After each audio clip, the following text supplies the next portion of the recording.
إن الحمد لله نحمده ونستعينه ونستغفره ونؤمن به ونتوكل عليه ونعوذ بالله من شرور أنفسنا ومن سيئات أعمالنا من يهده الله فلا مضل له ومن يضلل فلا هادي له وأشهد أن لا إله إلا الله وحده لا شريك له وأشهد أن محمدا عبده ورسوله أرسله الله بالهدى ودين الحق ليظهره على الدين كله ولو كره المشركون يا أيها الذين آمنوا اتقوا الله حق تقاته ولا تموتن إلا وأنتم مسلمون يا أيها الناس اتقوا ربكم الذي خلقكم من نفس واحدة وخلق منها زوجها وبث منهما رجالا كثيرا ونساء واتقوا الله الذي تساءلون به والأرحام إن الله كان عليكم رقيبا أما بعد أعوذ بالله من الشيطان الرجيم بسم الله الرحمن الرحيم والسابقون الأولون من المهاجرين والأنصار واتبعوهم بإحسان رضي الله عنهم ورضوا عنه أعد لهم جنات تجري تحتها الأنهار خالدين فيها ذلك الفوز العظيم اللهم صل على محمد وعلى آل محمد كما صليت على إبراهيم وعلى آل إبراهيم إنك حميد مجيد اللهم بارك على محمد وعلى آل محمد كما باركت على إبراهيم وعلى آل إبراهيم إنك حميد مجيد புகழ் அனைத்தும் எல்லாம் அல்ல அல்லாஹ் ஒருவனுக்கு உரித்தாக சாந்தியும் கருணையும் அகில உலகத்தின் அருட்தூதர் நபி ஸல்லல்லாஹு அலைஹி வஸல்லம் அன்னவர்கள் மீதும் அவர்களின் குடும்பத்தார்கள் அவர்களை பின்பற்றி வாழ்ந்த உத்தம தோழர்கள் தோழியர்கள் முஸ்லிமான மூமினான ஆண் பெண் அனைவர் மீதும் சாந்தியும் கருணையும் உண்டாகட்டும். எல்லாம் அல்லாஹ் சுப்ஹானஹு வ தஆலா நம் எல்லோரையும் அவருக்கு உரித்த அடியார்களாக அல்லாஹ் ஆக்குவானாக. நம்முடைய பாவங்களை களைந்து நம்முடைய வாழ்க்கையில்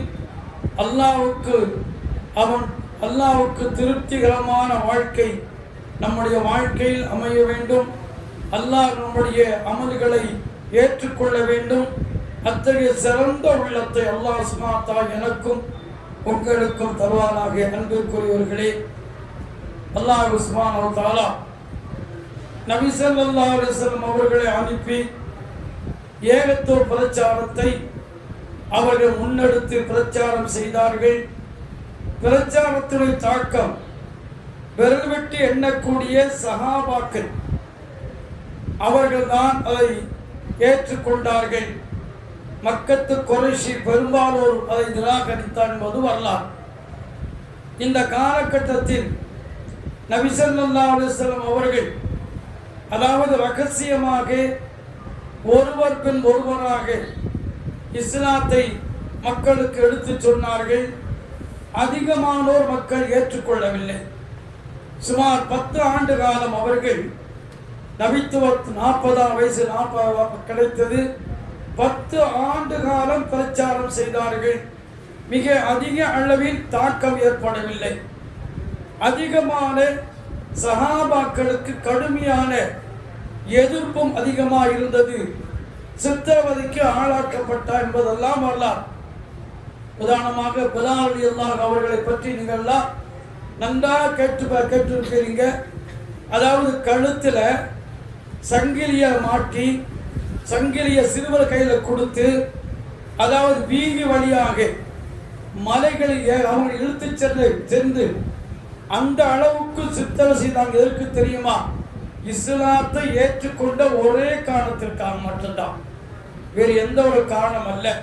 நம்முடைய அடிமை உமையா ஒருத்தர், நம்முடைய அடிமை நாம் வணங்குகின்ற தெய்வங்களை ஏற்றுக்கொள்ளவில்லை, நிராகரிக்கின்றார் என்பதற்காக சுடு மணலில் கிடத்தி அதாவது பாறாங்கல்லை மேலே வைத்து அத்தகைய கொடுமைகளை செய்து பட்டினியால் போட்டு சாட்டை அடித்தார்கள்.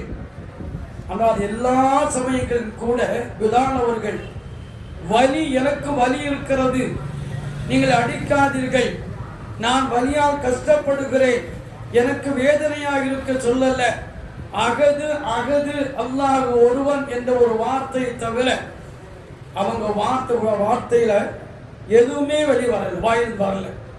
அகது அகது அல்லாஹ் ஒருவன் தான். இத்தனை சித்தவதைக்கெல்லாம் ஆளாக்கப்பட்டு கூடி நின்று வேடிக்கை பார்ப்பாங்க.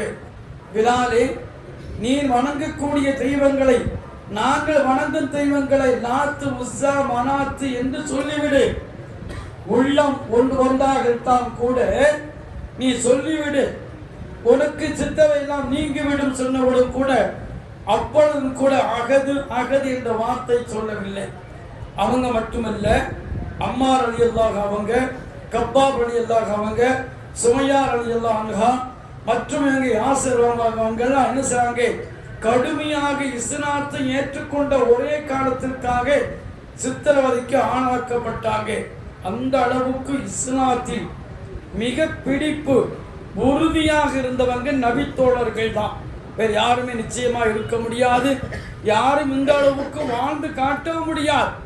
அந்த அளவுக்கு மிக உறுதியாக அல்லாஹ் மீது அசைக்க முடியாத நம்பிக்கை வைத்தாங்க. ஏகத்துவத்தை ஏற்றுக்கொண்ட ஒரே ஒரு காரணத்திற்காக, லா இலாஹ இல்லல்லாஹ் முஹம்மது ரசூலுல்லாஹ் என்ற ஒரே ஒரு காரணத்திற்காக. இந்த அடிப்படையில் நபி ஸல்லல்லாஹு அலைஹி வஸல்லம் அவங்க என்ன செய்றாங்க, பிரச்சாரத்தை பகிரங்கப்படுத்த முடியவில்லை. எதற்காக தெரியுமா?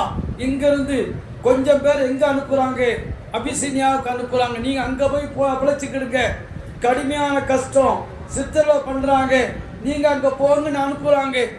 அதற்கு பிறகு ரசூலுல்லாஹி ஸல்லல்லாஹு அலைஹி இலக்கு மாற்றமாக தாயிப் நகரத்துக்கு சென்று இஸ்லாத்தை மக்களுக்கு சொல்வோம் என்று சொல்கிறார்கள்.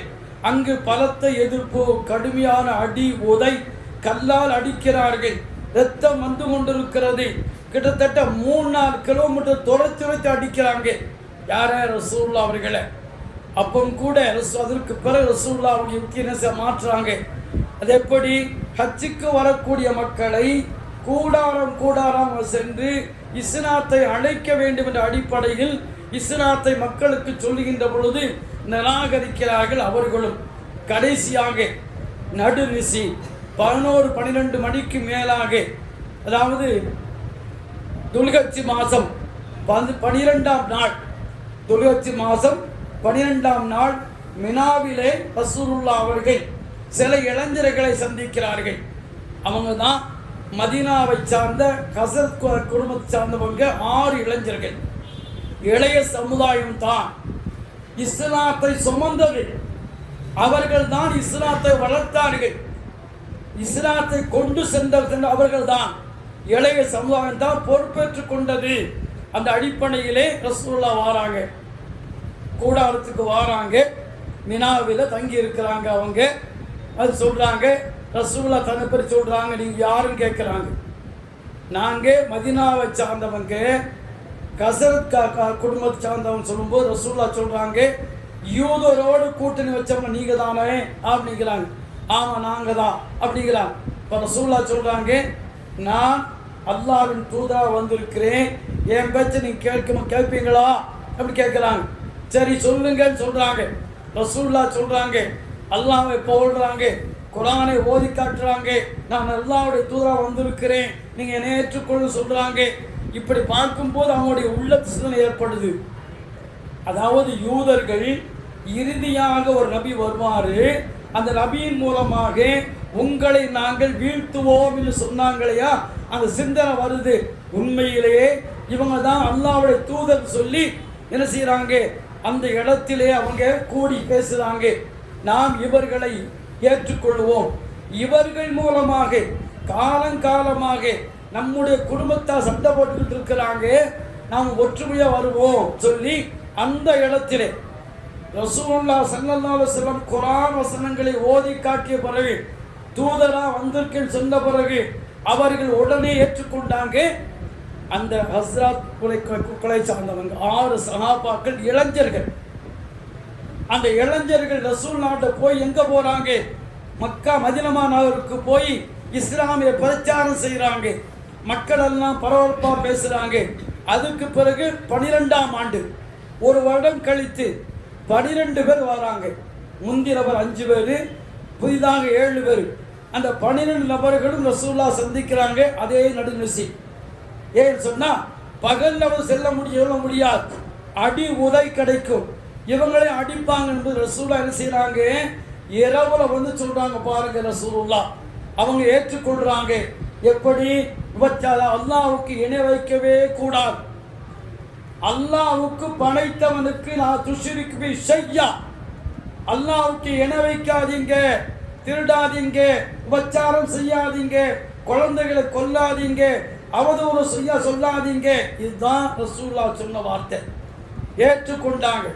அவங்க அந்த ஏற்றுக்கொண்டு தனக்கு எங்களுக்கு இஸ்லாமிய பிரச்சாரத்தை சொல்வதற்காக ஒரு ஆளை அனுப்புங்கிறாங்க. ரசூலுல்லாஹ் முஸ்அப் பின் உமைரை அனுப்புறாங்க. முஸ்அப் பின் உமைர் முதலாக இஸ்லாமிய பிரச்சாரத்திற்காக அனுப்பப்பட்ட தூதர், ரசூலுல்லாஹ் தூதர் முஸ்அப் பின் உமைர் ரலியல்லாஹு அன்ஹு தான். அவங்க போய் மதீனாவில் ஜராராவுடைய வீட்டு தங்கியிருந்து பிரச்சாரம் சொல்றாங்க. மூளை முடுக்கு திண்டுகள் எல்லாம் இஸ்லாமிய பிரச்சாரம், ரசூலுல்லாஹ் பற்றி பிரச்சாரம் அங்கு நடைபெற்றுக் கொண்டிருக்கிறது. 3ஆம் ஆண்டு நபித்துவத்தில் 13ஆம் ஆண்டு 73 நபர்கள் வருகிறார்கள், 2 பெண்கள்.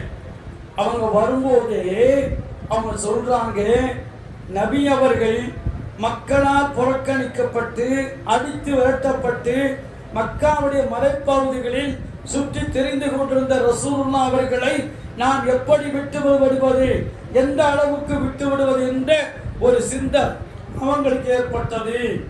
நபி ஸல்லல்லாஹு அலைஹி வஸல்லம் அவர்களுக்கு மக்கா விட்டு மதீனாவுக்கு செல்ல வேண்டும் என்ற எண்ணம் ஏற்பட்டது. அதே எண்ணத்தோடு வருகிறார்கள், அங்கே கூடுகிறார்கள். அதே அக்கபா இடத்திலே கூடி முடிவெடுக்கிறார்கள். ரசூலுல்லாஹ் சொல்றாங்க, நான் உங்களுக்கு வந்த பொழுது என்னை நீங்கள் பாதுகாக்க வேண்டும். உங்களுடைய பெற்றோர், உங்களுடைய மனைவி, உங்களுடைய மக்கள், உங்களுடைய தலைவர்கள் வீழ்ந்தாலும் கூட என்னை நீங்கள் பாதுகாக்க வேண்டும் என்று சொன்னவுடன் அவர்கள் என்ன கிடைக்கும் என்று கேட்கிறாங்க. இவர்கள் நிறைவேற்றினால் சொர்க்கம் கிடைக்கும் சொன்னவுடன் யார சொல்லலாம்? சஹாபாக்களுக்கு இந்த உறுதியை பாருங்க. உலகத்தினுடைய லாபத்தை கேட்கல, உலக வாழ்க்கை எங்களுக்கு தேவையில்லை, உங்களை ஏற்றுக்கொண்டு காரணமாக இந்த உலகத்தில் எங்களுக்கு என்ன கிடைக்கும் என்று கேட்கல. எங்களுக்கு மறுமை வாழ்க்கை, மறுமையில் என்ன கிடைக்கும், சொர்க்கம் கிடைக்கும் சொன்ன யார சொல்லலாம்? கையை நீட்டுங்க யார சொல்லலாம்? பய செய்தவங்க தான் 73 சஹாபாக்களும் 2 பெண்களும்.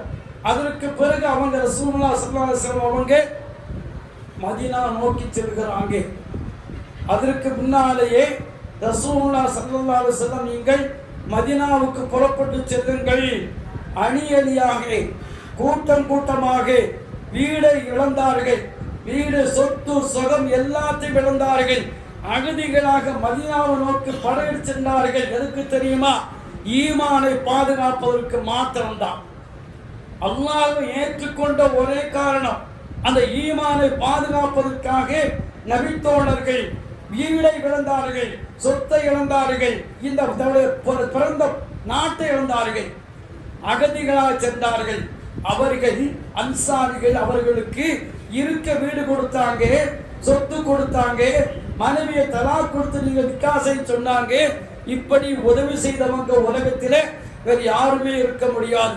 அண்ணன் தம்பி கூட சொத்துக்களுக்கு இந்த பிரச்சனை சண்டை போட்டுக்கிட்டு இருக்கிறோம், பார்த்துக்கிட்டு இருக்கிறாங்க, பிரச்சனை ஏற்படுது, கோர்ட்டுக்கு போகிறோம். ஆனா அவங்க அப்படி இல்லை. எங்க சொத்தை 2 வீடு இருக்கு, ஒரு வீட்டை நீங்க வச்சுக்கிடுங்க, யாரும் முகம் தெரியாதவங்க. ரசூலுல்லாஹ் சொன்னவுடன் அடுத்த நொடிகளே நபி ஸல்லல்லாஹு சொல்லிவிட்டாங்க என்பதற்காக 50 சஹாபாக்களுடைய குடும்பங்களுக்காக உதவி செய்யறது தான் அன்சாரிகள். அத்தகைய இஸ்லாத்திற்காக தன்னை அர்ப்பணித்தவர்கள் அன்சாரிகள். நாட்டை தொலை சென்றவர்களுக்கு அவர் விட்டுவிடவில்லை. கூடானபடி தங்குன்னு சொல்லவில்லை, தன்னை அரவணைத்துக் கொண்டாங்க.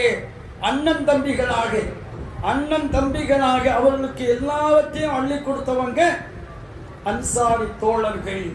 அந்த அடிப்படையிலே பார்க்கின்ற பொழுது இஸ்லாத்தினுடைய ஹிஜ்ரத்து நுஸ்ரத், ஹிஜ்ரத் செய்தவங்க அகதிகளா சென்னவங்களை அகதிகளா ஆக்கல, தம்பிகளை ஆக்குனாங்க, அண்ணனா ஆக்குனாங்க. உங்களுக்கு என்ன வேண்டும் என்று கொடுத்தவங்க தான் அன்சாரிகள். வரலாற்று இது போன்று யாருமே செய்ய முடியாது. எப்போ 1400 ஆண்டுகளுக்கு முன்பாக உலகத்தில் முன்மாதிரியாக வாழ்ந்து காட்டுறவங்க அன்சாரி சஹாபாக்கள் தான். இத்தகைய சிறப்புக்குரியவங்க அன்சாரிகள்.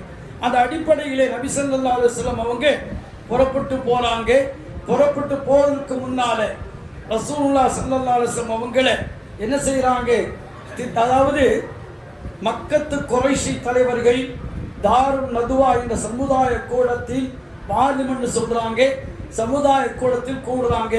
கூடி முடிவெடுக்கிறாங்க, எப்படி முகம்மதை நாம் எந்த அளவுக்கு விட்டு வைப்பது. குறைஷி தலைவர்கள்லாம் கூடுறாங்க. கூடும்போது ஷைத்தான் கூட போயிடான். ஒரு பெரிய ஆளாக தன்னை அறிமுகப்படுத்தி கொண்டு ஷைத்தான் இருக்கிறாங்க. அவன் ஒவ்வொருத்தரும் ஒவ்வொரு கருத்தை சொல்றாங்க. என்ன கருத்து? அதாவது முகம்மதை நாடு கடத்த வேண்டும். முதலில் அதாவது முகம்மதை நாம் சங்கிலியால் பிணைத்து சாப்பாடு எதுவுமே கொடுக்காமல் அப்படி பட்டினி போட்டு சாகடிக்க வேண்டும் என்று சொன்னார் ஒருத்தர். அப்ப சைத்தான் சொல்றான், முகம்மது நீங்க உள்ள சங்கிலியால் கட்டி போட்டீங்கன்னா அவங்க ஆதரவாக ஒன்று திரண்டு அந்த அறையை உடைத்து சங்கிலியை உடைத்து முகம்மதை காப்பாற்றுவாங்க. இது சரியான யோசனை இல்லை, வேறு யோசனை சொல்லுங்கன்னு சொல்லி சைத்தான் சொல்றான். அடுத்து ஒருத்தர் சொல்றாரு, நான் ஒரு யோசனை சொல்றேன். எப்படின்னு சொன்னா, முகம்மது நாடு கடத்தணும், இந்த ஊரில் இருக்கக்கூடாது, அவர் எங்கேயாச்சும் போகட்டும், எங்கேயாவது போய் பிழைக்கட்டும், இங்க வேண்டாம், நாம நமக்கும் மத்தியில் ஒரு ஐக்கியத்தை ஏற்படுத்திக் கொள்வோம் என்று சொல்றான். அப்ப சைத்தான் சொல்றான், இது சரியான ஆலோசனை இல்லை. ஏன்? முகம்மது பேசக்கூடிய பேச்சு நாவன மிக்கது, எல்லோரும் ஈர்க்கக்கூடிய சக்தி வாய்ந்தது. ஆகவே முகம்மது வேறு நாட்டுக்கு சென்று, அது அரபு நாட்டுக்கு சென்று அங்கே மக்களிடம் பிரச்சாரம் செய்து மக்கள் ஒட்டுமொத்தமாக படையெடுத்து மக்காவை வெற்றி கொள்வாங்க, இது சரியில்லை அப்படின்னு சொல்லி அவசரம் நிராகரிக்கப்படுது. அடுத்து மூணாவது அபூஜஹல் எழுந்து சொல்றான். அவனுக்கு பேரு அபுல் ஹிக்கம் என்று பேர், அறிவின் தந்தை. அவனுக்கு பேரு அறிவின் ஹிக்கம் சொன்னா அறிவு ஞானம் நுட்பம். அந்த அபுன்னு சொன்னா தந்தை. ஐயோ இதை என்ன செய்யறான், எனக்கு உங்களுக்கு தெரியாத ஒரு ஆலோசனை எங்கிட்ட இருக்குது, நான் ஒரு கருத்து சொல்றேங்கிறான். என்ன கருத்து? அதாவது நம்முடைய குலத்துல சிறந்த வாலிபர்கள், அதாவது வாழ்வீச்சில் கெட்டிக்காரவங்க இளைஞரை பொறுக்கி எடுத்துக்கொண்டு முகமது வீட்டை சூழ்ந்து கொண்டு முகமது வெளி வருகின்ற பொழுது எல்லாரும் ஒட்டுமொத்தமாக முகமதை ஒரே வெட்டாக வெட்டி கொலை செய்து விடுவோம். கதை முடிஞ்சு வச்சு, முகமது சகாப்தம் முடிஞ்சு வச்சு, நாம நம்முடைய கலாச்சாரத்தை பின்பற்றுவோம், நம்முடைய வழிமுறை ஏற்றுக்கொள்வோம், நாம் வணங்கும் தெய்வங்களுக்கு எந்த விதமான பிரச்சனை ஏற்படாது, இதுதான் சிறந்த மனுஷன். எல்லாரும் ஏற்றுக்கொள்றாங்க. ஏற்றுக்கொள்ளும் போது ரசூலுல்லாஹ்வுக்கு அல்லாஹ் சுப்ஹானஹு வ தஆலா வஹி மூலம் செய்தி அறிவிக்கிறான், முகமதே உங்களை நாடு கடத்துவதற்காக, சிறை பிடிப்பதற்காக, கொல்வதற்காக திட்டமிடுகிறார்கள். ஆகவே உங்களுடைய படுக்கையில் நீங்கள் இரவு படுக்க வேண்டாம் என்று ரசூலுல்லாஹ்வுக்கு அல்லாஹ் என்ன செய்யறான் சொல்றாங்க. அதற்கு முன்னர் ரசூலுல்லாஹ் அவர்கள் அபூபக்கர் சித்திக் ரலியல்லாஹுடைய வீட்டுக்கு போறாங்க. எப்போதுமே அதாவது இவங்க சொல்றாங்க, ஆயிஷா சொல்றாங்க, ரசூலுல்லாஹ் காலையில் வருவாங்க, மாலையில் வருவாங்க, மதியம் வரமாட்டாங்களே, மதியத்தான முகத்தை மூடிட்டு வராங்களே, என்ன காரணம் சொல்லும்போது அபூபக்கர் சித்திக் சொல்றாங்க, யா ரசூலல்லாஹ் என் தாயும் தந்தை உங்களுக்கு அர்ப்பணமாகட்டும், தாங்கள் வந்த நோக்கம் என்ன என்று கேட்கிறாங்க. ரசூலுல்லாஹ் சொல்றாங்க, அல்லாஹ் எனக்கு ஹிஜ்ரத்துக்கு அனுமதி கொடுத்து விட்டான் சொல்றாங்க. அவங்க கேட்குறாங்க, யார் ரசூலல்லாஹ், நான் உங்களோட என் தாயும் தந்தை அர்ப்பணமாகட்டும், நான் உங்களோட வரலாமா என்று கேட்குறாங்க பாருங்க. அதற்கு முன்னாலே அபூபக்கர் சித்திக் அவங்க 2 மாதங்களாக 2 ஒட்டகையை வாங்கி பராமரித்து நாமும் செல்ல வேண்டும், ரசூலுல்லாஹ் செல்ல வேண்டும் என்று பாதுகாத்து வந்திருந்தாங்க. அதுக்கு பிறகு மகிழ்ச்சி கொண்டு ரசூலுல்லாஹ் என்ன செய்யறாங்க, நடுநிசி வீட்டை விட்டு என்ன செய்யறாங்க, புறப்பட்டு தன்னுடைய வீட்டருடைய படுக்கையில் அலியை படுக்க வைத்து பச்சை போர் ரசூலுல்லாஹ் வழக்கமாக போர்த்துவாங்க. அந்த போரை போர்த்துட்டு ரசூலுல்லாஹ் வெளியே வராங்க. வெளியில யார் நிற்கிறா, எதிரிகள் கையில கூரிய வாழ் கொண்டு நிற்கிறாங்க. அப்படியே கண்ணை திறந்து பார்த்து கொண்டிருக்கிறாங்க. கண்ணை அவங்க மூடலை. ரசூலுல்லாஹ் எப்போ வெளியே வருவாங்க, அபூஜஹல் கண்காணிக்கிறான். அபூஜஹல் அபூலஹபை கண்காணிச்சுக்கிட்டு இருக்கிறாங்க. முகம்மது வெளியே வந்த உடனே எல்லாரும் சேர்ந்து வெட்டி விடுவோம் சொல்றாங்க. ரசூலுல்லாஹ் ஸல்லல்லாஹு அலைஹி வஸல்லம் கதவை திறந்து வஜால்லா மின்ப யாசீனுடைய ஏயிலா ஓதிக்கிட்டு வஜால்லா மின்பை அழுதிக்கும் சத்தம் அவன் கல்பியும் சத்தா வாகுஷைனா கோமுல்லாய் முசிரோர். அவளுக்கு முன்னாலும் தலை உண்டு பின்னாலும் தலை உண்டு பவுலாய் முசிரோர். அவள் பார்க்க மாட்டான்னு சொல்லிட்டு ரசூலுல்லாஹ் என்ன செய்யறாங்க, மண்ணை எடுத்து நிற்கின்ற ஒவ்வொரு தலையில வச்சுட்டு வெளியே வராங்க. எல்லாரும் நிற்கிறாங்க, விழிச்சுக்கிட்டா நிற்கிறாங்க. கண் எல்லாம் திறந்தே இருக்குது. முகமது எதிர்பார்த்து கொண்டிருக்கிறாங்க. அந்த முகமது தான் வீட்டை விட்டு வெளியே வருகின்ற பொழுது மண்ணை எடுத்து அவங்க தலையை வச்சுட்டு வராங்க. ரசூலுல்லாஹ் அபூபக்கர் சித்திக் வீட்டுக்கு போய் அங்கிருந்து பின்வழியாக எங்க போறான், யமன் நாட்டு வழியாக சௌரு குகைக்கு போறாங்க. அபூபக்கர் சித்திக் அவங்களும் ரசூலுல்லாஹ் அவங்களும், அதற்கு பிறகு அபூபக்கர் சித்திக்குடைய மகன் அப்துல்லாவும், அடுத்து ஆமிர் புகைரா அடிமையும் ஆடுகளை ஓட்டுக்கொண்டு போறாங்க. ரசூலுல்லாஹ் சங்க எங்க போறாங்க, சௌரு குகைக்கு 5 கிலோமீட்டர். அபூபக்கர் சித்திக்குடைய வீட்டிலிருந்து 5 கிலோமீட்டர் ரசூலுல்லாஹ்வுடைய அதாவது பெருவிரலை ஊண்டிக்கொண்டு செல்றாங்க. ஏன்னா வழித்தடம், தடம் சென்ற தடம் பார்த்து விடுவார்கள், வந்து விடாதவர்களுக்காக ரசூலுல்லாஹ் போறாங்க. எப்படி யோசித்து பாருங்க. அங்கு போய் நபி ஸல்லல்லாஹு அலைஹி வஸல்லம் வெளியே நிற்க விட்டு தன்னுடைய அன்பு தோழர் அபூபக்கர் சித்திக் சொல்றாங்க, யார சொல்ல இல்லைங்க, நான் உள்ள போறேன், உள்ள சுத்தம் செய்கிறேன், அங்க சரியான இடமா இருக்காது என்று சுத்தம் செய்து முடித்த பிறகு எல்லா ஓட்டைகளுடைய வேட்டியை கிழித்து என்ன செய்யறாங்க, அடைக்கிறாங்க. 2 ஓட்டை மட்டும் அடைக்க முடியவில்லை. தன்னுடைய கால் பாதத்தை வச்சுட்டு ரசூலுல்லாஹ் அழைச்சா, ரசூலுல்லாஹ் வாங்குங்கிறாங்க. தான் தூங்கல, தன்னுடைய களைப்பு அவங்க இருக்குது. ரசூலுல்லாஹ் களைச்சா இருக்கிறாங்க. ரசூலுல்லாஹ் தன்னுடைய மடியில நீங்க தூங்குங்கன்னு சொல்லிட்டு ரசூலுல்லாஹ் தூங்க வைக்கிறாங்க. அப்போதான் பாம்பு தீண்டியது, பாம்பு கொத்தியது. யாருடைய காலில், அபூபக்கர் சித்திக்குடைய காலில் குத்தியது. உடனே உடலெல்லாம் விஷம் மேலே வந்தது. மேலே வந்த பிறகு கண்கள் என்ன செய்த, கண் தண்ணீர் வழிந்தது. ரசூலுல்லாஹ் முகத்தை விழுந்தது. ரசூல் இருந்துட்டாங்க. மாலக்கே அபூபக்கர், அபூபக்கர் உங்களுக்கு என்ன ஆச்சு, ஏன் அழுகுறீங்க, என்னன்னு ரசூலுல்லாஹ் கேட்கிறாங்க. யார் ரசூலுல்லாஹ், என் தாயின் தந்தை உங்களுக்கு அர்ப்பணமாட்டும், பாம்பு தீண்டியது. ரசூலுல்லாஹ் ஒண்ணுமே செய்யல, தன்னுடைய எச்சியை எடுத்து தடவுறாங்க, எச்சியை எடுத்து தடவுறாங்க. இது வரலாற்று நிகழ்ச்சி, வரலாற்று முகமது ரசூலுல்லாஹ் என்ற வாழ்க்கையில் இருக்கு. இது ரஹீக்குல் மக்தூம் கொடுத்துருக்கிறாங்க. ரசூலுல்லாஹ் எச்சி எடுத்து தடவுன உடனே விஷமெல்லாம் கீழே இறங்குது. அதற்கு பிறகு 3 நாட்கள் தங்குறாங்க. வெள்ளி சனி ஞாயிறு 3 நாட்கள் அந்த குகையில தங்குறாங்க. இதற்கு பிறகு ரசூலுல்லாஹ் வந்த உடனே, வெளிவந்த உடனே சொல்றாங்க, ஒருத்தர் 2 பேர் வராங்க, எங்க பார்க்குறீங்க, யாரை பார்த்துக்கிட்டு இருக்கீங்க? ரசூலுல்லாஹ் வீட்டுக்கு முன்னாடி நிற்கிறாங்க. இல்லை, முகம்மதோ தோழரை போயிட்டாங்களே, அங்க போய்கிட்டு இருக்கிறாங்கன்னு சொன்ன, இல்லை உள்ள படுத்திருக்கிறாங்கிறாங்க. மறு காலையில் பார்க்குறாங்க, அலியில படுத்திருக்காங்க, அடிக்கிறாங்க. எங்க முகமது மாதிரி எனக்கு தெரியாது, முகமது எங்க போட்டு எனக்கு தெரியாதுன்னு சொல்றாங்க. அடிக்கிறாங்க, அடிச்சு இழுத்து கொண்டு போறாங்க.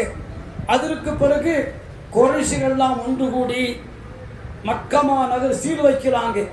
யாரும் அந்த நகர் கண்காணிப்பு வளையத்து கொண்டு வராங்க. யாரும் உள்ள வர முடியாது, வெளியே யாரும் போக முடியாது.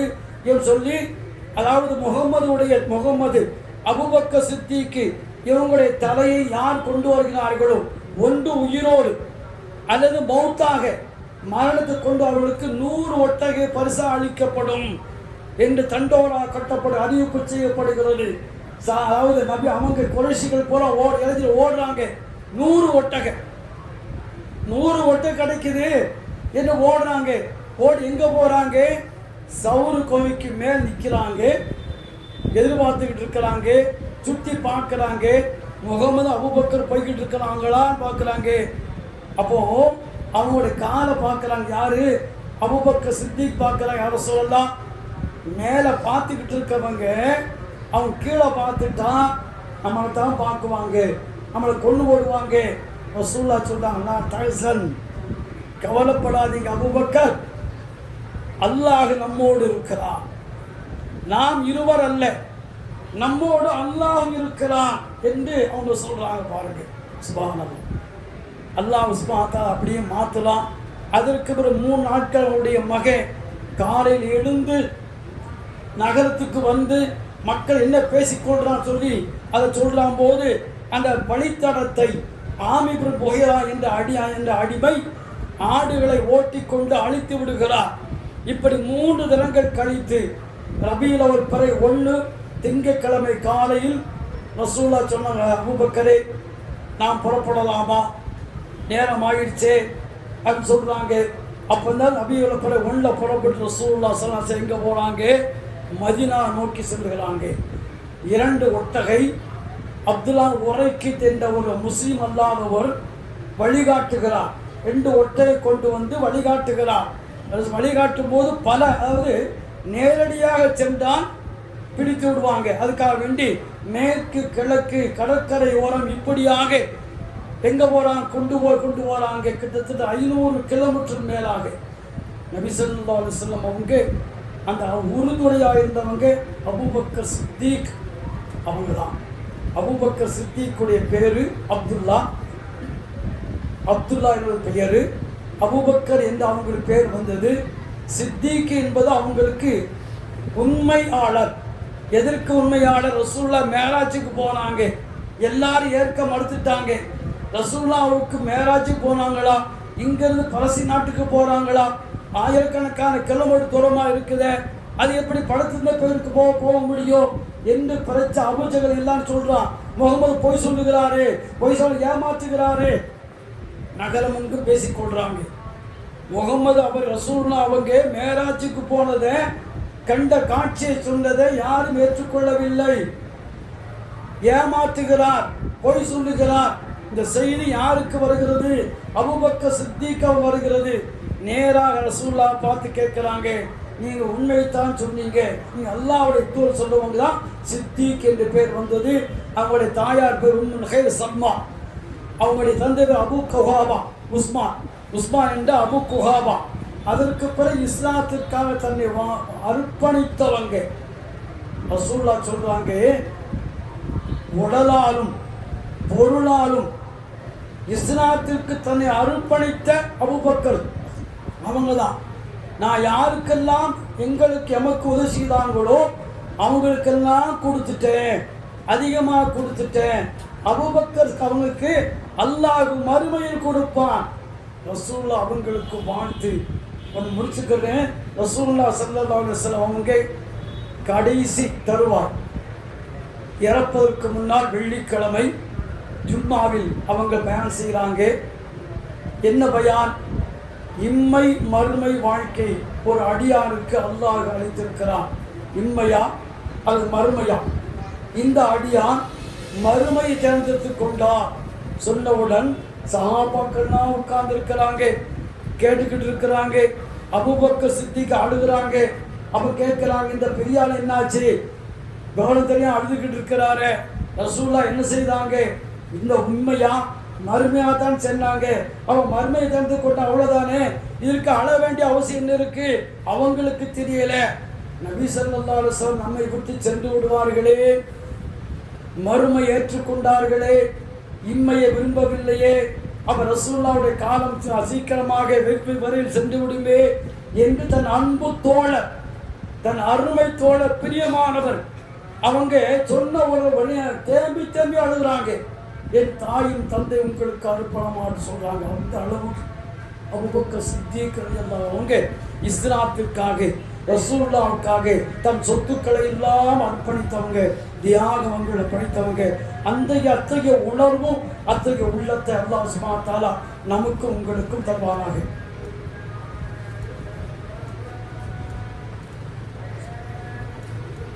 அல்ஹம்துலில்லாஹி ரப்பில் ஆலமீன் வஸ்ஸலாத்து வஸ்ஸலாம் அலா ரசூலில்லாஹ். அன்புக்குரியவர்களே, சத்திய சஹாபாக்கள் மிக அற்புதமானவர்கள். இஸ்லாத்திற்கு தன்னை அர்ப்பணித்தவர்கள், தன் சொத்துக்களை எல்லாம் அர்ப்பணித்தார்கள். இஸ்லாத்திற்காக தன் தந்தையும் சொத்துக்களையும் கொடுத்தாங்க. போருக்கு சென்னால் கூட அனைத்துமே வீட்டை தொடர்ந்து சொர்க்கம் வேண்டும் சொன்னவங்க ஒரே ஒரு அவங்க சஹாபாக்கள் தான். வேறு எந்த நோக்கம் இல்லை. இந்த உலக வாழ்க்கை எங்களுக்கு தேவையில்லை, மறுமை வாழ்க்கை எங்களுக்கு தேவை, மறுமை சொர்க்க வேண்டும் சொன்னவங்க ஒரே அவங்க தான். அத்தகைய உயர்ந்த உன்னதமான உயரிய அந்தஸ்து மிக்கவங்க, அல்லாஹ்வுடைய அருள் பெற்றவங்க சத்திய சஹாபாக்கள். அவர்கள் போன்று வாழக்கூடிய நல்ல பக்குவத்தை, நல்ல உள்ளத்தை அல்லாஹ் சுப்ஹானஹு வ தஆலா எனக்கும் உங்களுக்கும் தர வேண்டும் கேட்டுக்கொள்வதாக நிறைவு செய்கிறேன். வாஹ் தவானா அல்ஹம்துலில்லாஹி ரப்பில் ஆலமீன்.